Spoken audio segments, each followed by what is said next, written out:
Congress BJP పార్టీలు ఒకటే రాష్ట్రంలో బీఆర్ఎస్ పై కక్ష సాధింపు చర్యలకు పాల్పడుతున్నాయన్నారు మాజీ ఎమ్మెల్యే చిరుమర్తి లింగయ్య. రాష్ట్ర ప్రభుత్వం అడిగితే గవర్నర్ అనుమతించడం కుమ్మక్కు రాజకీయాలకు నిదర్శనమని ధ్వజమెత్తారు.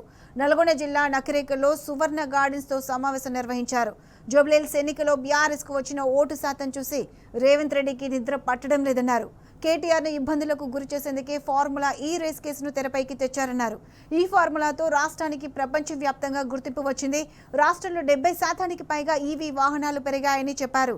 ఎన్ని కేసులు పెట్టినా నిర్బంధించినా బీఆర్ఎస్ అంతగా జనంలోకి దూసుకెళ్తుందని అన్నారు. వచ్చే ఎన్నికల్లో బీఆర్ఎస్ విజయమని చెప్పుకొచ్చారు. కాంగ్రెస్ ఏందో వాళ్ళ తెల్లాతేయడం అయిపోయింది. అంటే ఇలా చీకటి ఒప్పందాలతోటి ఈ రాష్ట్రానికి రావాల్సిన నిధులు తీసుకొచ్చే పరిస్థితి లేదు, రాష్ట్రం బాగు కోసం ఆలోచించే పరిస్థితి లేదు, రైతుల గురించి ఆలోచించే పరిస్థితి లేదు. ఏమైనా రాజకీయం కోసం ఆలోచిస్తున్నారు రెండు పార్టీలు.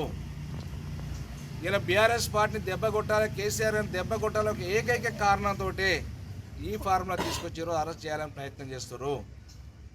కానీ ఎక్కడ కూడా బీఆర్ఎస్ పార్టీ కేసీఆర్ గారి నాయకత్వంలో, కేటీఆర్ గారి నాయకత్వంలో, హరీష్ రావు గారి నాయకత్వంలో బీఆర్ఎస్ పార్టీ శ్రేణులు ఎవరు కూడా చెక్కు చెదరరు. మీరు ఎన్ని అక్రమ కేసులు పెట్టినా బీఆర్ఎస్ పార్టీ సెంతనైతే తప్పితే ఎప్పుడు కూడా వీక్ కాదు. ఇలా బీజేపీలో ఆనందం ఏంటంటే కాంగ్రెస్ వాళ్ళు ఏం చెప్తే అది వినుకుంటూ పోతారు.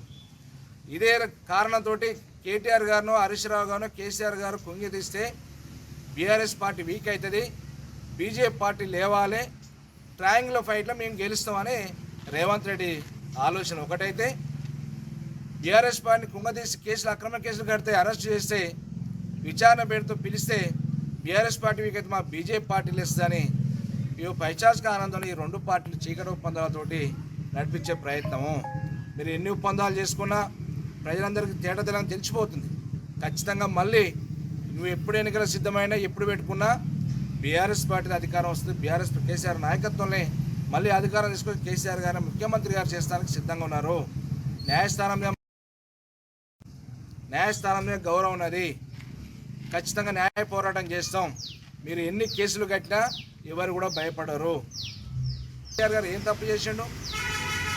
హైదరాబాద్ ఇమేజ్ని పెంచిండు, తెలంగాణ ఇమేజ్ని పెంచిండు,